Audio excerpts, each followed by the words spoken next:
sure to like, comment, and subscribe to my YouTube channel and join today. Why, as I always say, you guys, it is 100% free. You don't have to pay me anything. Just watch the videos, enjoy. Please don't forget to like, comment, and subscribe to my YouTube channel. Of course, you guys, I hope you guys been having a good new year so far. I know a lot of people have been, going through a lot of sickness, and everybody's really getting sick around here, you guys. But we hope for the best, and we hope that things will continue normal. But really, hopefully everything doesn't shut back down. But anyways, you guys, today I got you guys a video I want to do a voice reaction to, and this video is by WrestleLamia.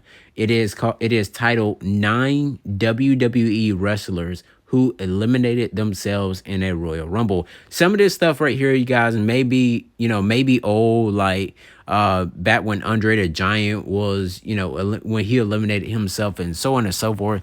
But you guys, anyways, we know the Royal Rumble. I know I said it was January 31st. I don't know why I was thinking January 31st, but it is actually January 29th.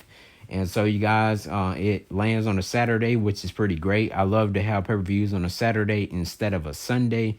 But anyways, you guys, further ado, let's go ahead and check out the video right now. Man, you gotta like the intro of WrestleLamia. Bigger, badder, lamer. Dang. As we've been showing in some recent videos, the Royal Rumble has had many surprises, including some strange finishes. Another oddity is the number of competitors who have eliminated themselves from the Rumble. In this video, we're going to look at the 9 wrestlers who did just that. Number 1. Andre the Giant. Oh, man. Andre the Giant earned the nickname the King of the Battle Royal due to his many wins at these events. And while Andre lost his share of Battle Royals, he showed that big men have a considerable advantage in such events. Going into the 1989 Royal Rumble, Andre the Giant had to be an odds-on favourite. But a flaw in Andre's armour led to the 8th wonder of the world not only being eliminated, but eliminating himself. Wow. This unlikely situation happened when Jake the Snake Roberts threw his Snake Damon into the ring. Andre was terrified of snakes and bailed out of the ring quicker than Earl Hebner. One of the biggest. Number 2. Randy Savage. One of the in greatest men in the world. The Macho Man was feuding with Jake the Snake Roberts and doing a great job of looking like he was trying to end Roberts' career and possibly his life. However, Savage's zeal led him to accidentally eliminating himself from the Rumble when he jumped over the top rope to go after Roberts. Since the rules state a wrestler must go over the top rope with both feet touching the floor, many fans believe Savage had eliminated himself, similar to how Andre the Giant had done so. Announcer Gorilla Monsoon like, dude, like, how can you really just get out the Royal Rumble match, like, just jump over the top rope, like, you just, I don't know, like, if it was any wrestler, you guys, that you can say you can see them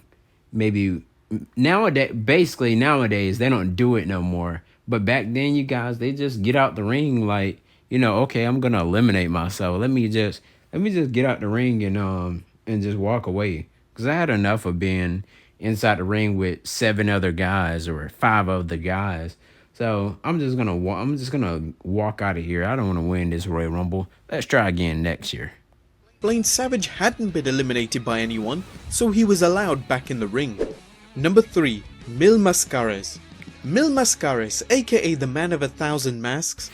Mel Mascaras, you guys, of course you know him as a father to a professional wrestler goes by the name Alberto Del Rio, Alberto El Patron, all of those names. But he's the man of 1,000 Masks, and his son Del Rio, is definitely pretty good wrestler. But at the same time, you guys, Del Rio, I've been hearing that he's possibly going to be debuting on AEW pretty soon. Not sure when, but we're just going to probably have to find out.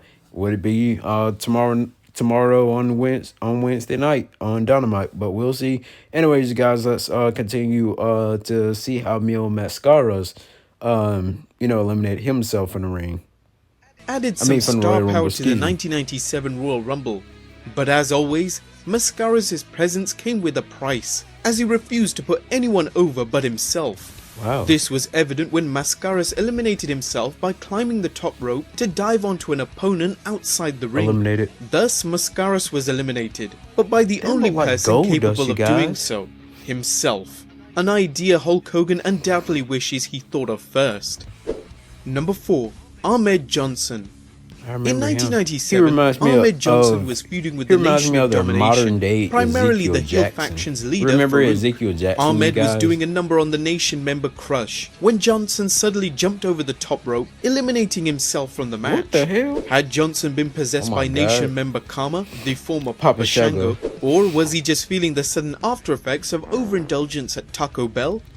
No, it turns out Farook was walking down the aisle, and Johnson couldn't wait for him to... Now, you guys, that right there, if I was running the way Ahmed Johnson was running, just imagine if you had to go to the bathroom and you start running like that.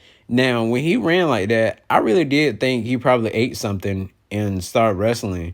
And then now, you know, it's like, you know, I got to go to the bathroom. I got to just get out the match. I'll try again next year to try and win the Rumble or stay in longer or whatever happens. But they said that he ran after Farook. Get into the ring. Number 5. Farook. Oh my God. 1997 was a bizarre Rumble, Farook? with several entrants eliminating themselves from the match. Mascaras and Johnson's eliminations made little sense, but at least Farook did as he was shown, running for his life when Johnson chased him with what looked like a small tree. Farook did what anyone with the slightest self-preservation instincts would do. He hightailed it out of the ring and as far away as he could from Ahmed Johnson. Now, you guys, if I was Farook or Ron Simmons, whatever you want to call him, I would have ran too. If you got a guy that big like Ahmed Johnson, you know, that guy's like massive built. And imagine him hitting you with a pole. I mean, hitting you with a stick like that.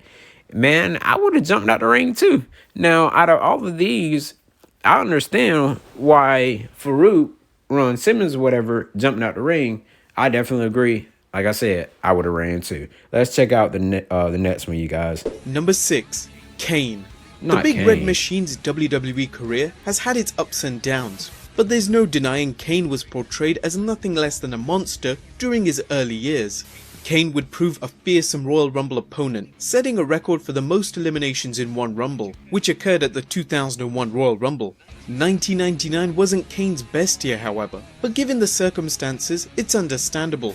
After all, Kane was attacked by what appeared to be orderlies from a mental health facility, looking to lock up Kane under the orders of the corporation. Kane fought off the orderlies until he saw the odds were catching up to him, and bailed out. Number 7. Drew Carey. As we've shown in our previous video, the Royal Rumble has had a number of surprise entrants.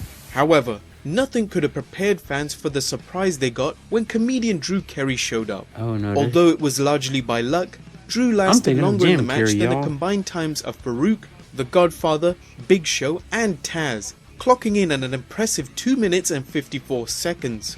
Perhaps foreseeing his future role on The Price is Right, Drew offered cash to Kane to placate one half of the Brothers of Destruction. When that failed, Carey wisely looked like Drew Carey was trying to give Kane $10, but in fives, to buy him off. Really? The ring, preserving his comedic talent for many years to come. Number 8. Mick Foley. In 2004, Mick Foley was off the wrestling radar, with legend killer Randy Orton seemingly having driven Foley out of the industry. However, Foley had simply lured him into a false sense of security, making a surprise appearance at the 2004 Rumble. Foley laid out tests backstage, taking the big man's slot in the Rumble. Foley attacked Orton, eliminating Orton and himself with a clothesline. And number 9. MVP. While Montel Vantavius Porter is a name not heard in a long time in the WWE universe, he had a good feud with The Miz, including a title match with him at the 2010 Rumble for The Miz's US Championship. The Miz managed to squeak out a win there and decided to punish MVP further by ambushing him on his way into the Royal Rumble. MVP seemed to be out for the evening, but surprised fans and more importantly The Miz when he joined the match, going after No, you guys, with Montavious Porter, or whatever you want to call him, you guys, I don't know why MVP. I always wonder. Ever since MVP came back to the WWE, I've always noticed that he lost a step when trying to wrestle. But at the same time, you guys, with MVP being, multiple time United States champion, I wish he was still able to. Well, I mean, he can wrestle, but not really wrestle. It's more like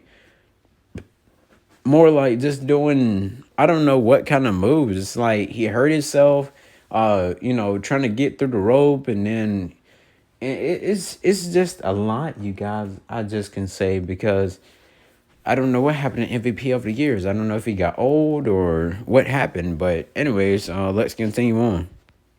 WWE self-proclaimed chick magnet. Like Mick Foley and Randy Orton, MVP eliminated himself and his opponent when he delivered a vicious clothesline that sent him and The Miz over the top rope.